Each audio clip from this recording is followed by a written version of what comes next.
안녕하세요. 드림TV 채널의 세연, 다이. 현정입니다.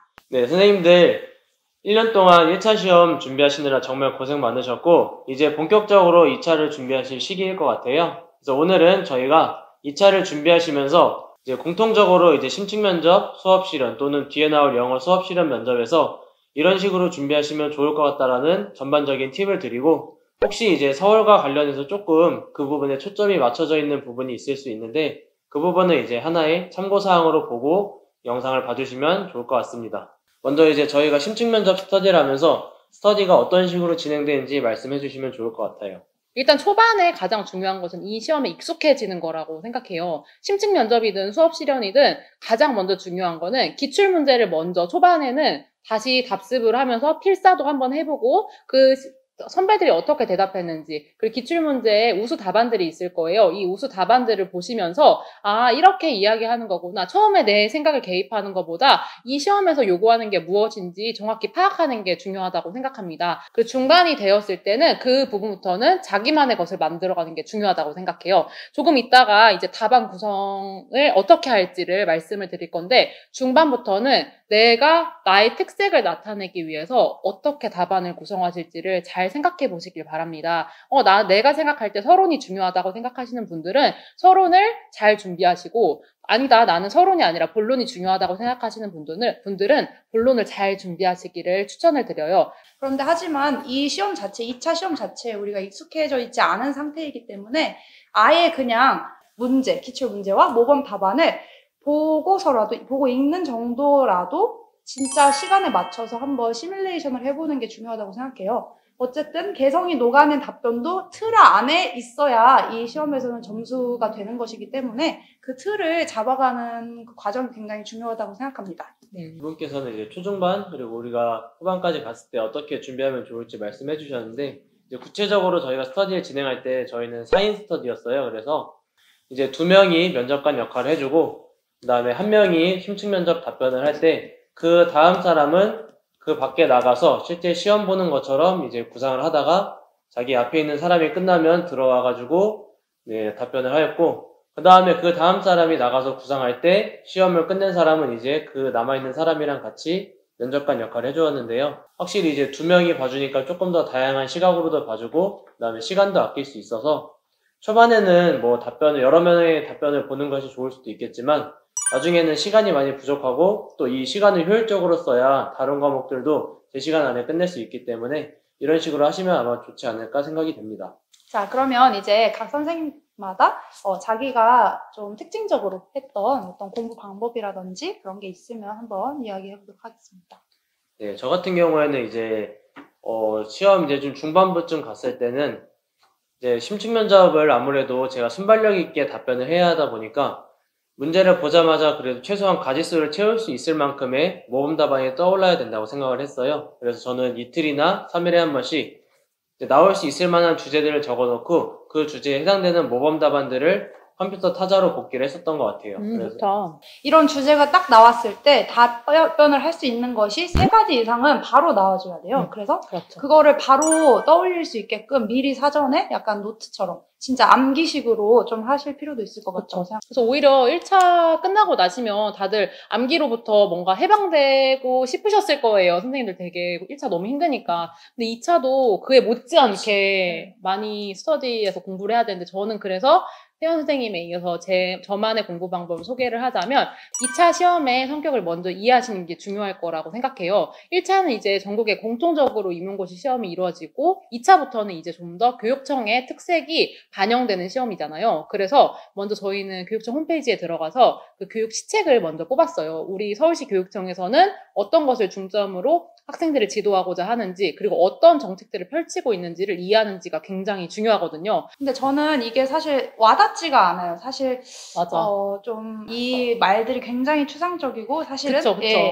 약간 좀 그렇습니다. 그래서 와닿지가 않기 때문에 저는 따로 이것을 외우기 위한 스터디를 또 했던 것 같아요. 왜냐면 우리 본 스터디에서 또 할 게 정해져 있어서 시간이 부족하기 때문에 따로 이제 다른 뭐 룸메라던가 이런 친구랑 함께 스터디를 한 번씩 돌려서 읽어보기라도 했던 것 같습니다. 네, 현장 선생님께서 굉장히 잘 얘기해 주셨는데 2018학년도 경기시험에서 나온 프로젝트 학습 모형이 실제로 2019학년도 서울시 교육청 문제에서도 나왔었어요.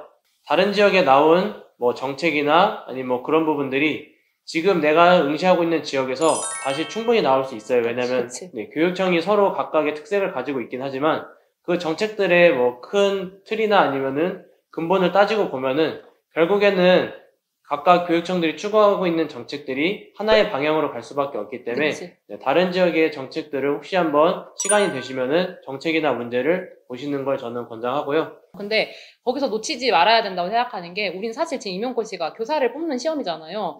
그러니까 자신의 교직과는 먼저 정립을 한 다음에 맞아. 정책을 꼭 공부하시기를 바래요. 맞아. 저희가 지금 정책을 연구하는 사람을 뽑는 게 아니잖아요. 저희는 서울시 교육청, 경기도 교육청, 각 지역 교육청에서 일할 교원들을 뽑는 거기 때문에 내가 어떤 교사가 되고 싶은지 본질적인 물음을 다시 한번 던져보시길 바래요. 맞아. 그게 가장 사실 중요하거든요. 그리고 그 문제는 꼭 어느 부분이라도 물어볼 수 있거든요. 여러분들이 교대에 오실 때 물었던 그 물음을 다시 교사가 되기 전에 한번 스스로 정립을 하신 다음에 2차 시험에 임하시길 바라겠습니다. 네, 그리고 또 사실 이게 제일 중요한 건데, 이 문제에 이렇게 나와요.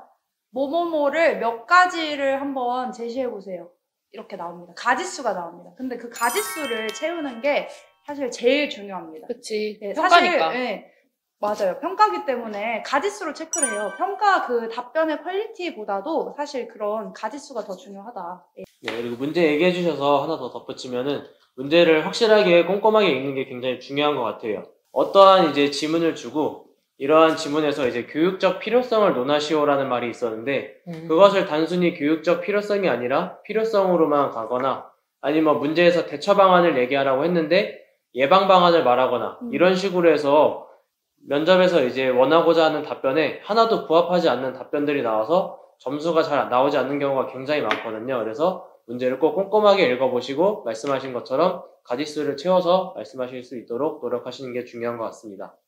그리고 또 뿐만 아니라, 저는 이제, 그 어떤 답변을 할 때, 이렇게 제가 지금 말을 할 때도, 막 이렇게 하지만, 이런 습관들을 고치는 게 굉장히 중요하다고 저는 생각합니다. 그래서, 근데 이제 습관들이 안 나오려면, 이 답변 간에 휴지가 없어야 돼요. 그래서 휴지가 없으려면, 머릿속에 내가 뭘 답변할지가 꽉 들어차 있어야겠죠? 그래서 서론, 본론, 결론으로 나눠서 술술 나올 수 있게 연습을 하셔야 되는데요. 저도 사실 그게 쉽지 않았어요. 그래서 왜냐면 문제는 똑같은데 답이 말할 때마다 달라요. 그래서 아예 그 책에 있는 뒤에 모범 답안을 거의 외울 정도로 많이 봤던 것 같습니다.